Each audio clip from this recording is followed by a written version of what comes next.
listen, that was a hell of a football game, and the Bears did a really good job in the second half of the game. Obviously, they came up short. You get no smiley faces or gold stars for losing, but I think there was an element of the Bears proving that there is no fluke here, that they do belong, and they looked like a playoff team at different points in that game. Just a pity that things got as out of hand as they did early. Good morning, Mully. Happy Monday. You're exactly right. That was a playoff-like atmosphere, and that was playoff competition, and both teams, I think, met the challenge, and the game lived up to the hype, and there was considerable hype. But the first half belonged to the Packers. The second half belonged to the Bears. It came down to, frankly, one play, and it was a good play. Yep. It was a smart call, and it was poorly executed because Caleb Williams just underthrew Cole Kmet. Maybe he could have gotten the first down with running. Maybe he could have hit DJ Moore for a touchdown. I would have loved to have come in here on Monday morning to debate whether Ben Johnson should have gone for two or didn't go for two or that failed or worked. But nonetheless, the Bears are still in a position where all the goals they had before the game are still alive after the game because it was that close of a game. No. The Bears are coming home. They need to take care of business against a Cleveland team that's proving kind of pesky. We know they got a great defense. That's the right word, pesky. And we know that they got a guy going for the sacks record. I mean, I get all the problems. And I understand people saying that's a trap game. Listen, you got to take care of business. You are not good enough to look past anyone. But I do believe that on a Saturday night at Soldier Field, they got a chance to get a hold of the division yet again. That's the impression they left, because you look at the Packers, you're going to play them twice. Yes. Did you really think you're going to sweep them? Probably not. No. You're good enough to not get swept too. Yeah, you are. If you're going to split this series, you want this to go the way it could still go. You want to come close in Lambeau, maybe fall short, but win on the lakefront at home, closer to the playoffs. And I think when you look at the Bears' schedule, you don't take the Browns lightly. You mentioned Myles Garrett, 20 sacks. Shedeur Sanders, over 300 yards passing. First rookie to do that this year.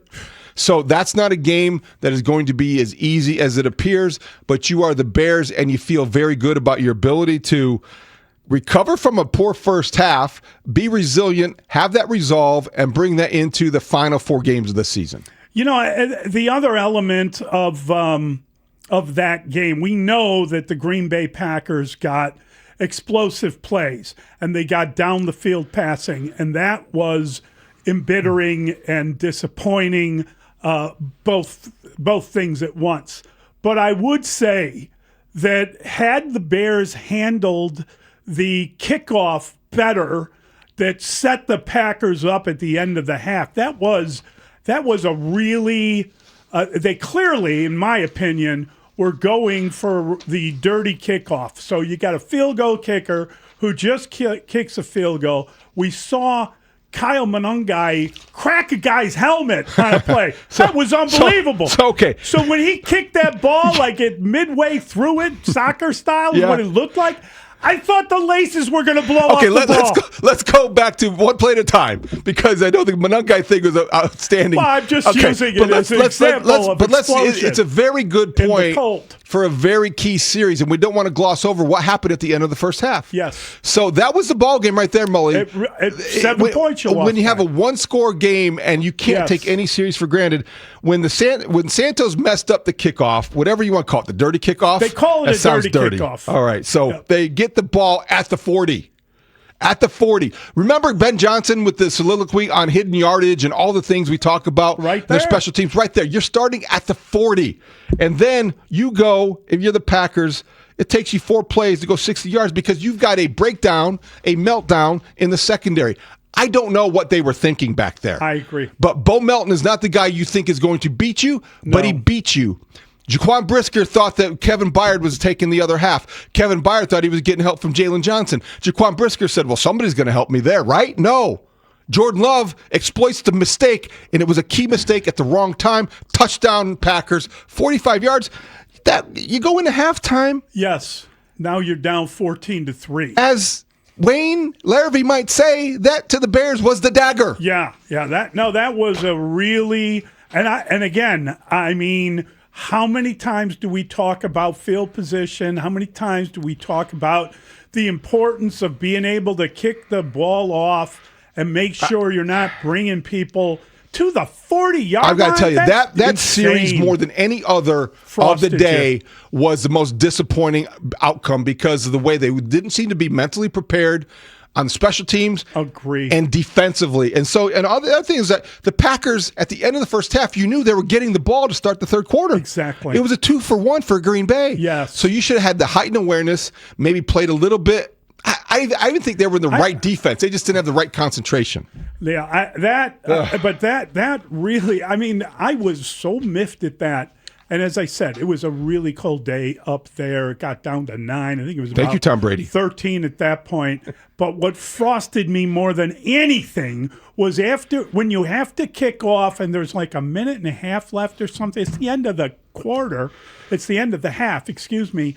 What are you doing? What are you doing getting cute on me? When they kicked Knock off the cutesy cutes. there was a minute 14 left. This is my point. A minute 14.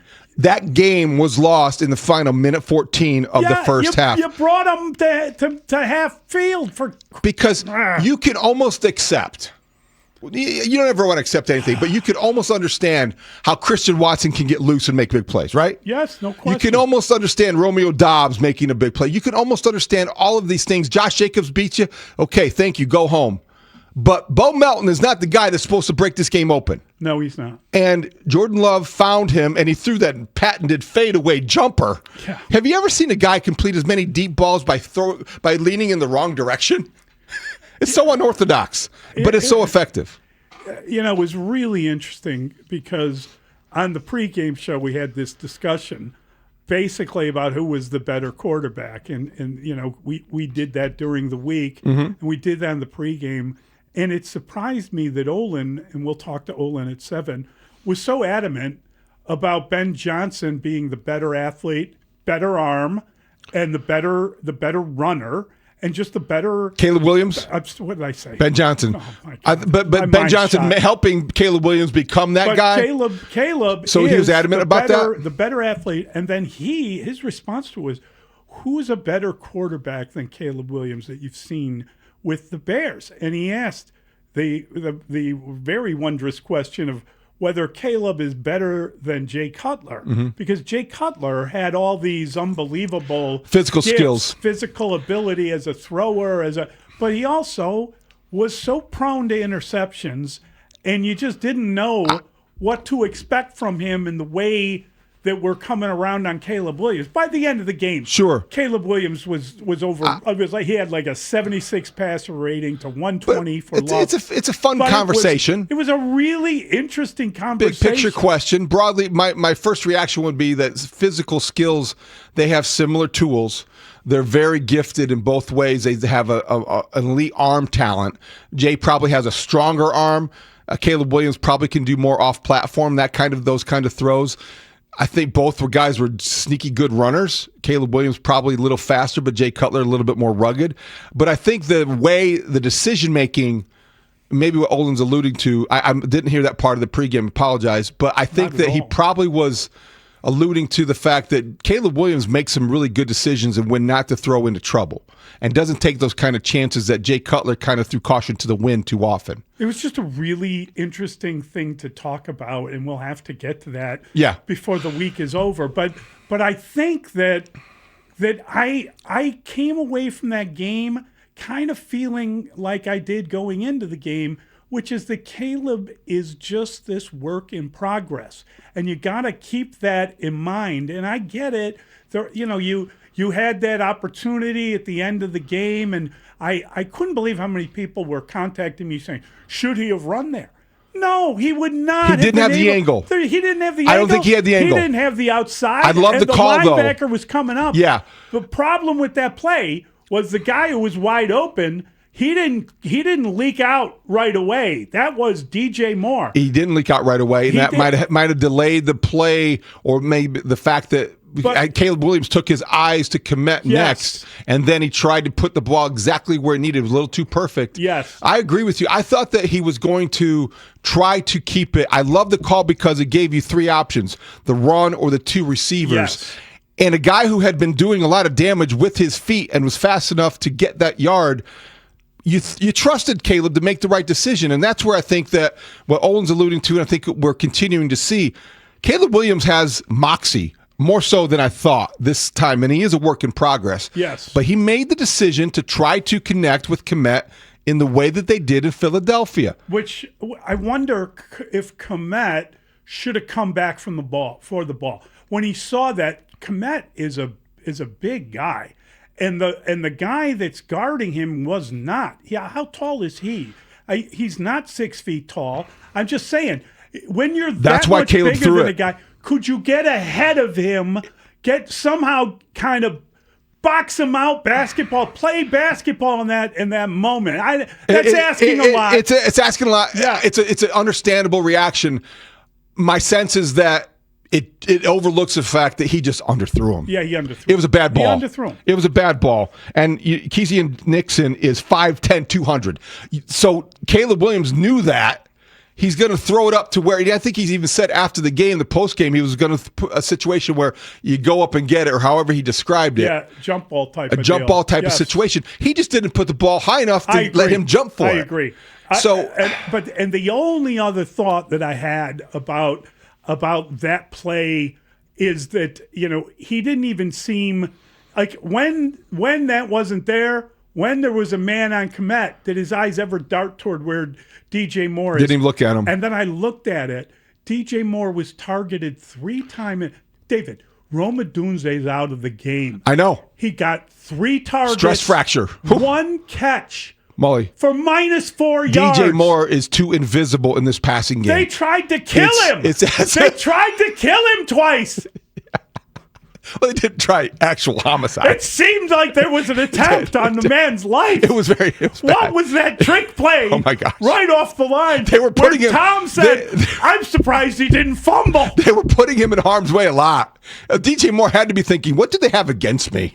Can they design a play where I'm open and not in the middle of a road waiting for a semi to run me over? You lose Roma Dunze and you make an attempt. You have a plot against DJ Moore. Well, now it sounded kind of silly, but I understand why people who are DJ Moore fans might wonder what the Bears offense has against him. So he is their best weapon, their best all-around weapon, arguably even when Roma Dunze is healthy. When Roma Dunze can't play, as we found out Friday, because of a stress fracture, ouch. You're right. That is frightening to hear. He wasn't in a boot all week, though. I mean, I'm just saying. If he has a stress fracture, that means it comes down to how much pain the guy can endure. And how much can you burst out of routes, and when can you plant and drive, and all these things that are very difficult, and maybe a little bit more understandable why he hasn't been as effective as we all had hoped. But nonetheless, we go back to the final play, and DJ Moore might have been open. I think Caleb Williams, though, you got to give him credit for, I think, making the right call, the right decision. He just didn't execute. That was it wasn't a perfect call. Yeah. But I understood why Ben Johnson would go back into his playbook and pick that one. Cole Komet just didn't have a chance to make a play. Yeah. No, and listen, we're picking apart a lot of stuff. I think we also have to acknowledge, as we have when we started, which, you get no smiley face for trying, but that was one hell of a football game. Well, they looked even. And they did. They came out in the second half. They dominated time of possession. They got that running game going again. I just felt that the Bears really they made a heck of a run at it. And there's a pity it came up short. It was, and there's nothing fluky about that effort. And it wasn't anything like, well, they caught lightning in a bottle. Because when you look at their play chart and you look at how many, they had a couple plays that were couple series that were double-digit plays. When you have a 17-play drive, when you have a 14-play drive, you are sustaining something. You are moving the pile, controlling the line of scrimmage, making plays enough to control the football. And you don't do that if it's a fluke, if you're not evenly matched, and they were pretty evenly matched. Right, and they managed to, I don't know, I don't want to disrespect anyone, they managed to shut out Micah Parsons pretty well. I think he was credited with 1 tackle in the game, David. Which is pretty extraordinary given the fact that they've got a rookie untested left tackle on him. For much of the game, he was on everyone got a shot. He was moved all over the field. You know who Micah Parsons made look bad more than any other lineman? Jonah Jackson. Which is hard to say. Which I thought was interesting because you look at Jeff Hafley, and they like to move Micah Parsons around a lot. I remember Dave saying, I'd put him in the dirt. I didn't let him go from one spot. And I thought of that when he was not as effective as maybe the Bears had feared. They moved him around. He came across the right guard too often. He forced Caleb Williams to make decisions quicker than he wanted to, so he affected the game, but he didn't have the sacks, so he didn't wreck the game plan. Caleb ran around him a couple times. That's the one thing he doesn't encounter. I think maybe that maybe he's used to seeing more stationary quarterbacks, and we have to but you realize at one point yesterday I did. Caleb Williams is as good at eluding the rush as any quarterback in the league. He's very good at it. There was one where he was clearly sacked and he pulled out of it. He jumped over a lineman. I know. It was like he was doing a drill at the combine. It was unbelievable. And he had great footwork. He keeps his eyes down the field, but he can sense the pressure. And one time, you saw Micah Parsons closing in. Caleb stumbled, and he still got rid of the football before he closed the gap. I know. That's incredible. So when you have an extraordinary athlete at quarterback, it can help neutralize a guy that wrecks game plans, which is good practice for Myles Garrett. I tell you what, it was a really interesting football game. There's a ton to talk about.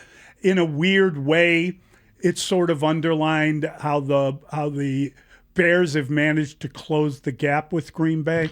As crazy as that sounds. That was the story of the game. It wasn't. They have closed the gap. Yeah, I agree. They have. It wasn't like, oh my God, they stopped the 11-game winning streak last year at the end of the year when there was not. You don't take any comfort in the fact that they managed to play with them. You want them to finish things, but you just got a sense that they're getting in the right direction. And you respect the fact that neither coach really looked like they enjoyed shaking hands with each other. Oh yeah, that was wild. You don't mind that little frostiness to the rivalry on a day that was cold and the handshake was icy. Yeah, anything Ben Johnson said had nothing to do with that game or how fired up the Packers were or anything like that. I thought everything he said was spot on, good for him. And, let's hope that he gets to a point where he can beat the guy twice a year. That would be great. It won't be this year. You can hope for a split, and you can be encouraged that the Bears will be in a good position to play their best football. Ultimate on the 20th. That doesn't mean the Browns will be any slouch. You cannot take this team lightly. No. They cannot look past this team. Not a chance, no. Because that would be the ultimate dagger. Because you see the NFC. The NFC is so close. The Bears started the day on the top. They lose a game by one play, and they're at 7th seed. It's unbelievable. They go from number 1 to number 7 in one. Crazy day in the NFL. It was tremendous viewing from the Bills-Bengals game. That was nuts with the snow and the comeback. Yes. Joe Burrow and the back-to-back interceptions. Goodness sakes. Yep.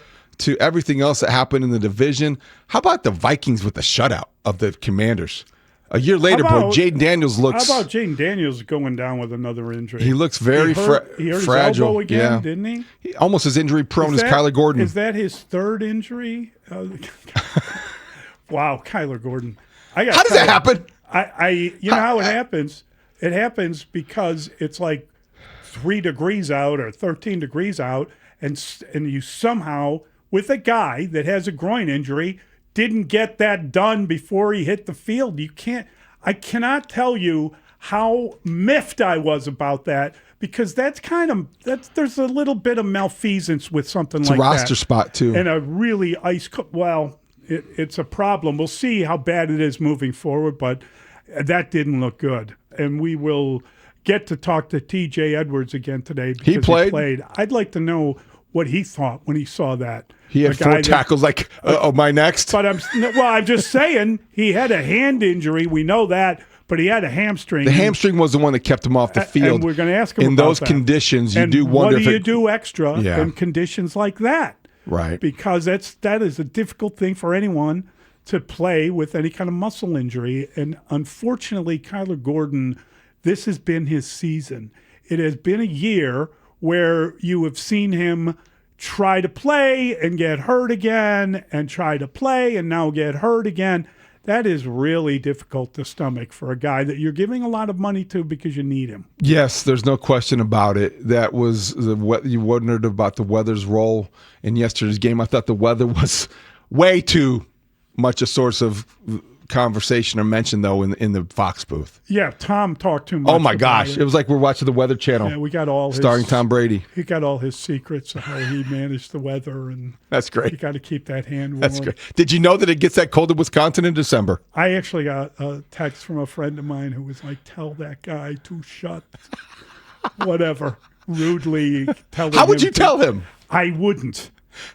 He's making too much money to speak. But how would you get a hold of him? Like, what did your friend think that you were able to? Well, that's how people are. Why don't you tell Tom Brady? Tell Tom Brady. I will. Tom, put a sock in it. There you have it. Holy cow. Put a frozen shoe in it. His socks were covering his hands because they were mittens because he was cold. That's right. You know it's cold when a man peels off his socks in the booth. Yes.